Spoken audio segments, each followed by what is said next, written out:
Namaste and welcome to this exciting episode of Pathology Debunking Mythology. Trump को pharma tariff पे 100% tariff लगाने से $87 billion का नुकसान देखना पड़ रहा है। ये और फार्मर्स पे डायरेक्टली अभी तक फार्मर्स को, अमेरिका के फार्मर्स को करीब $30 बिलियन का नुकसान हो चुका है from January to August. Defence में अमेरिका को अभी के सारे वॉर्स तो बंद हो रहे हैं, पैसा किसी के पास है नहीं खरीदने के लिए। डिफेंस में 35% लॉस हो रहा है। इसलिए डच बैंक आके बोला कि अभी आपका जितना भी इकॉनमी चल रहा है एआई बबल के ऊपर चल रहा है। और एआई क्यों बबल है मैं आपको बताता हूँ कि आर्टिफिशियल इंटेलिजेंस के ऊपर जो बिग फोर, जो प्राइस वाटर हाउस कूपर्स है, कैपजेमिनी है, एक्सेंचर है, आईबीएम है, इस तरह की जो मैकेंसी है, ये इन सबको बिग फोर्स बोला जाता है। मैकेंसी, आईबीएम, ये सब बिग फोर्स में आती हैं। अभी कौन सा एग्जैक्ट लिस्ट है कि पीएमजी होगी शायद, बट ये एक सारी बड़ी बड़ी अमेरिकन कंसल्टिंग कंपनीज हैं, पूरी दुनिया में राय देती हैं। For what basis? एक्चुअली राय देने का काम तो सिर्फ जो वेदों को पढ़ते हैं उनको होना चाहिए। शम दम तप शौचम शांतिरार्जम विवेचा ज्ञानम विज्ञानम आस्तिक्यम ब्रह्म कर्म स्वभावजम, ये ब्राह्मणों का कार्य है। उसमें जिसकी मन और बुद्धि पे कंट्रोल है उसको। तो ये क्या करती हैं ऑर्गेनाइजेशंस? ये दुनिया भर में राय देती हैं ऑन द एडवाइस और द पॉलिसीज जो बनाती है वेस्टर्न गवर्नमेंट्स, फिर उसको इम्प्लीमेंट कैसे किया जाए ये काम करती हैं। और इनके contracts government to government deals में लिए जाते हैं, सारे गवर्नमेंट्स में काम करती हैं। भारत ने इनको उखाड़ के बाहर फेंक दिया। भारत इनमें मेजोरिटी कंसल्टेंट्स भारत के होते हैं, मेजोरिटी, क्योंकि सोचने का काम तो हमारा है और प्रेजेंट करने का काम या कॉन्ट्रैक्ट सेल करने का काम गोरों का होता है। ज़्यादातर एंग्लो सैक्सन्स होते हैं, इंग्लिश बोलने वाले एंग्लो सैक्सन्स होते हैं। कुछ कभी कभी there are few Europeans also जो स्पेनिश और पोर्चुगीज़ में बात करते हैं, बस ज़्यादातर एंग्लो सैक्सन्स होते हैं इन कंपनीज़ में। ये सारी ब्रिटेन की बेसिस है। ये राय देती हैं, रिसर्च करने का काम भारतीयों का होता है। जब भारत ने अपना खुद का ही एमएनसी 4 बिग 4 बनाने का प्लान कर लिया है तो यूल सी इनका बिजनेस भी अब कम होना शुरू हो जाएगा, वाइंडिंग अप, क्योंकि ये रिजीम चेंजिंग में ये लोग एक्सपर्ट्स हैं। रिफॉर्म्स जब होते हैं तो इन्हीं कंपनीज को एंगेज किया जाता है। तो भारत ने इनको उखाड़ के भी बाहर फेंक दिया। प्लस भारत का खुद का इंजन, एयरक्राफ्ट इंजन जो जीटीआरई का है, कावेरी इज रेडी, तो उसमें भी 79 किलो न्यूटन है, उसको 90 तक लेके जाना है। And then it be suitable for Tejas MK2 also. और शायद आमका का इंजन भी जल्दी जल्दी साफरान के साथ वो लोग तैयार कर सकते हैं। And then India doesn't have to buy Su-57 या कोई और 5th जनरेशन फाइटर। सारी बेसिक टेक्नोलॉजीज क्रिएट हो चुकी हैं, अब उसको इंटीग्रेट करना है और टेस्टिंग करना है। तो roll out period will be less, 3 से 4 साल। 3 से 4 साल इनको भी आने में टाइम लगेगा और 3 से 4 साल भारत को भी कैन परफेक्ट दीज टेक्नोलॉजीज। तो यहाँ पे ज़्यादा फोकस भारतीय गवर्नमेंट डालने का शुरू किया है।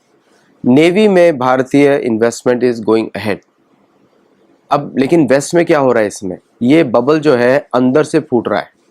एआई बबल जो है, मैं आपको बता रहा हूँ, एआई और क्रिप्टो दोनों एक साथ ही जाएंगे, बिलीव मी। ये क्योंकि ब्लॉकचेन जो पहले बोलते थे हैक नहीं हो सकता है, इंस्टेंसेस आ रहे हैं जहाँ पे ब्लॉकचेन भी हैक हुआ है। तो एआई और ब्लॉकचेन का जो इतिहास है वो कनेक्टेड है, इंटरकनेक्टेड है। तो इसलिए वहाँ पर भी आप देखेंगे लॉट ऑफ चेंजेस। और भारतीय गवर्नमेंट ने नेशनल एआई मिशन लगाया with 1 trillion parameters for the LLM। 1 trillion parameters for the LLM। दुनिया का सबसे बड़ा LLM, सबसे कॉम्प्रिहेंसिव LLM। देर आए दुरुस्त आए, वो ऑलरेडी उस पर काम चल रहा है। 8 कंपनियां काम करें ना, इतना सारा एक्शन चल रहा है। पावर जनरेशन में भारत सेल्फ सफिशिएंट हो चुका है, होता ही बहुत पहले से है।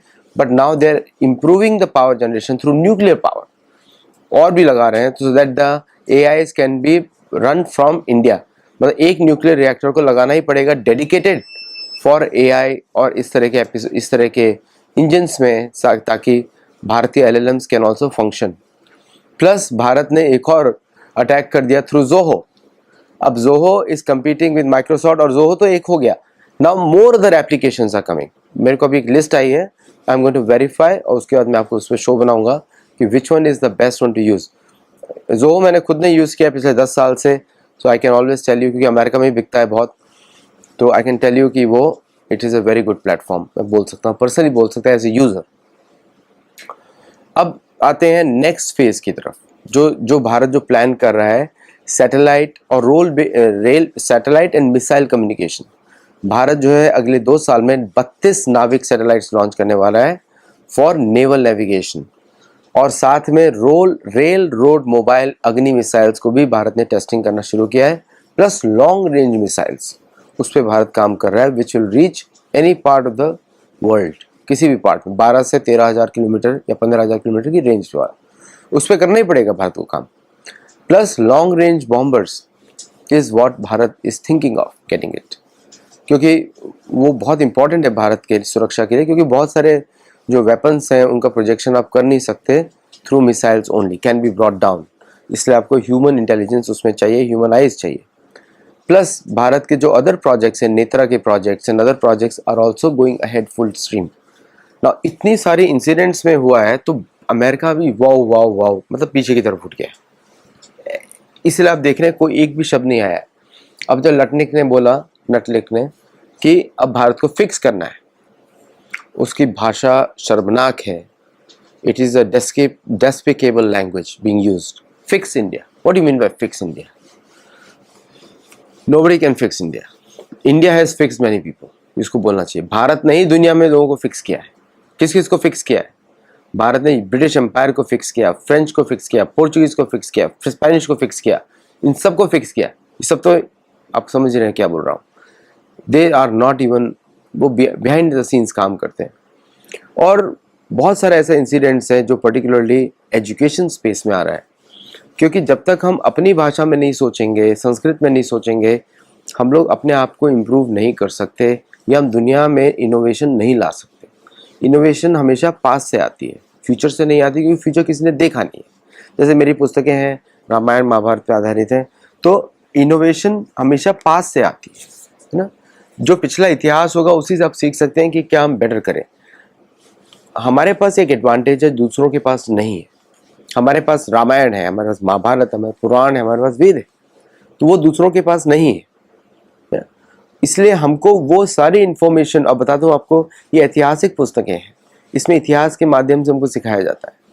तो इतिहास में अगर हम देखा जाए तो हमारे पास रिटन प्रूफ है कि किसने क्या टेक्नोलॉजी यूज़ की। विमान शास्त्र भी हमारे पास है, ज्योतिष हमारे पास है। तो ऑन द मैथमेटिकल साइड में हमारा एज है दुनिया से। एट द सेम टाइम हमारा ऐतिहासिक एज भी है, क्योंकि हमको वो इतिहास मालूम है जो दूसरों को नहीं मालूम। जैसे मैंने आज ही फ्रेंच मैक्सिकन प्रेसिडेंट को लिखा कि जो चंद्र का जो मंदिर आप पिरामिड बताते हो, उसके पीछे वाला पिरामिड सूर्य का है, उसको आप एक्सकवेट करिए। वो अभी पता नहीं क्या होगा रिएक्शन, अब देखते हैं हम लोग क्या होता है। वो कितना कैलकुलेटेड इन्फॉर्मेशन है कि मेरे को ये इन्फॉर्मेशन पिछले 4 साल से मालूम है, लेकिन मैंने आज जाके लिखा है बिकॉज मैं 4 साल से वेरीफाई कर रहा था, और मैंने उसकी हर तरह से वेरीफाई करने के बाद ये निष्कर्ष निकाला है कि वो वास्तविक में सूर्य मंदिर है। उसका मैंने डिसीजन, उसका उनको मैंने बताया भी है कि कौन सा शुक्र का मंदिर है, कौन सा बृहस्पति का मंदिर है, कौन सा जो बाकी जो हमारे जो ग्रह है, 8 ग्रह हैं, 7 ग्रह हैं, फिर राहु केतु का कौन सा है। क्योंकि मायन और एस्टेक जो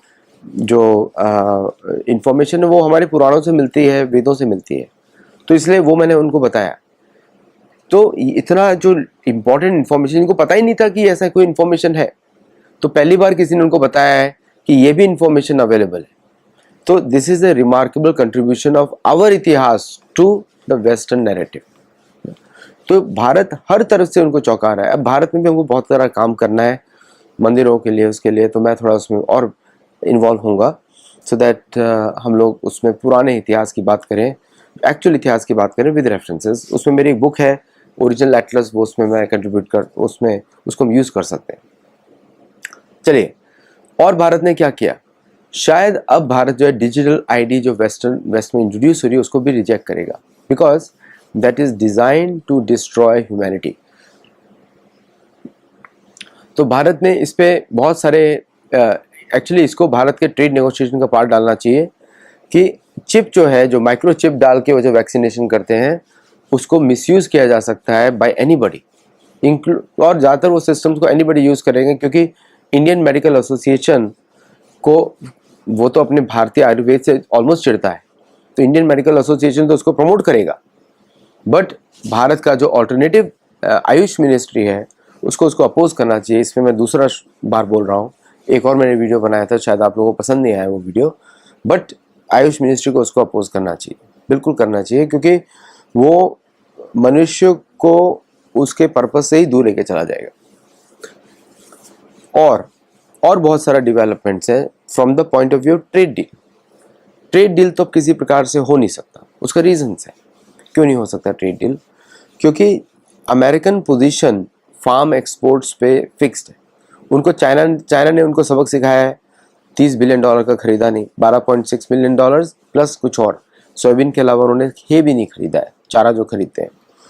और जापान ने भी उसका इंपोर्ट कम किया है। तो भारत के ऊपर वापस एग्रीकल्चर का प्रेशर डाला उन्होंने, तो भारत ने उसको साफ मना कर दिया कि we can not do it. तो ये तभी संभव है, और भारत के साथ जो गेम्स खेले हैं ये तभी संभव है क्योंकि जब भारत अपनी प्रायोरिटीज़ को आगे रख के बात कर रहा है। भारत ने अमेरिका में बैठ के ब्रिक्स की मीटिंग करी, G21 की मीटिंग करी, ग्लोबल साउथ की मीटिंग करी, अंदर अमेरिका में न्यूयॉर्क में बैठ के, और सब लोग चुप होकर देखते रहे कि भाई ये है बोल्डनेस कि हम तुम्हारे देश में तुम्हारे विरुद्ध काम, तुमको जिससे प्रॉब्लम है हम उसी में बात करेंगे। आप भी तो करते हो बांग्लादेश में, नेपाल में क्या क्या हुआ जेंसी के नाम पर, बांग्लादेश में क्या किया यूनिस गवर्नमेंट के साथ, और सोनम वांगचुक को किस तरह आप लोगों ने खरीदा। तो इस तरह की इंसिडेंट्स हैं जिसको भारत ने उन्हीं के मुंह तोड़ जवाब दिया है। और भारत के अंदर भी जो गड़बड़ी फैलाने की कोशिश की गई थी बरेली में, आपने बरेली का इंसिडेंट सुना ही होगा, किस तरह योगी आदित्यनाथ जी ने एक्शन लिया, वो एक्चुअली बहुत ही बड़ा इंसिडेंट बनाने वाले थे उस एपिसोड का, और उसी को फॉर्मूला को रिपीट करने वाले थे, क्योंकि पूरी दुनिया में जहाँ पर भी किसी पॉपुलेशन को अनस्टेबल करना होता है वो मुसलमानों के थ्रू किया जाता है। ये वेस्टर्न स्ट्रेटजी रही है। तो न्यूयॉर्क में ममदानी को मेयर बना के परमानेंटली एक वेज डालेंगे, एंड बहुत सारे जो मुसलमान जो अमेरिकन कांग्रेस में हैं, हकीम जेफरीज और इन सबको ऑलरेडी यूज़ किया जाता है to create that environment for right. मतलब अमेरिका खुद ही प्रिपेयर कर रहा है सेल्फ कोलैप्स की। जैसे होता है ना, जो दूसरों के लिए गड्ढा खोदता है खुद के लिए पहले खुद खुलता है। सो यू कैन सी कि लॉट ऑफ थिंग्स जो अमेरिका में जो लेफ्टिस्ट जो बोलते हैं, कम्युनिस्ट बोलते हैं, वो एक्चुअली इस्लामिज्म से कनेक्टेड है ज़्यादातर लोग, एंड उसको यूफेमिस्टिकली वो बोलते हैं कि वो जो है it is communism. It is not communism, it is religion. अभी उन्होंने उस प्रॉब्लम को हटाया नहीं है। तो पैलेस्टाइन इशू पे भारतीय मूल के एक कांग्रेसमैन ने बोला कि हमको पैलेस्टाइन का मेन इशू बनाना चाहिए 2028 के लिए, क्योंकि उससे आपको वोट्स मिलेंगे और पैसा मिलेगा, क्योंकि सारे मुस्लिम ग्रुप्स उस पर यूनाइट होते हैं। मैंने आपको पहले बोला था कि Palestine is a western issue now, is nothing to do with Israel, क्योंकि इजराइल पैलेस्टाइन इशू को सॉल्व कर देगा, वो लैंड पूरी ले लेगा, और भारत भी पीओके और पाकिस्तान को टेक केयर कर लेगा। तो कश्मीर भी इशू नहीं है, पैलेस्टाइन भी इशू नहीं है एशिया में। ये सारे इश्यूज़ हैं न्यूयॉर्क में, यूएस में और यूके में, और ये सारी कंट्रीज़ नीचे जा रही हैं, इनका इंपॉर्टेंस अभी कम होता जा रहा है। तो ये कंट्रीज़ इम्प्लोड होंगी इन इश्यूज़ के थ्रू, और यही एक्चुअल प्लान है पूरा सबका कि किस तरह इसको इम्प्लोड किया जाए। तो भारत के लिए तो विनिंग ऑल साइड्स है, और भारत जीत रहा है हर तरफ से। तो इस समय में हम लोगों को गर्व होना चाहिए कि हमारे जो हमारे शास्त्र हैं और हमारे जो मानसिकता है, that is making us win because of Sanatan Dharma. इसी के इसलिए और भी शरण लेने की ज़रूरत है। अब जितनी प्रॉब्लम्स बढ़ेंगी, अब हमको और रामायण महाभारत के अंदर घुसना पड़ेगा और ज़्यादा, बिकॉज उससे हम बच जाएंगे। जैसे तुलसीदास जी ने हमको बचा लिया, जब मुस्लिम आक्रांता आए थे भारत में अटैक कर रहे थे, तब बचा लिया उन्होंने। उसके बाद आपने देखा होगा किस तरह रामायण का सीरियल जब आता था, कितना लोगों के अंदर रुचि बढ़ी टीवी को देखने के लिए, और टीवी लोग देखते थे। तो अभी भी वही समय है। आपने देखा कोविड के समय में भी वापस वो सीरियल शुरू किए गए थे, और अब ये समय है कि हम विलिंगली उसका शरण लें, बिकॉज समय अभी बहुत टर्मोइल वाला होने वाला है। अभी तक तो भारत जीत रहा है, थोड़ी थोड़ी जगह भारत को नुकसान भी उठाना पड़ेगा, क्योंकि ये सारी ताकतें जो है एक साथ मिलकर आक्रमण करेंगी।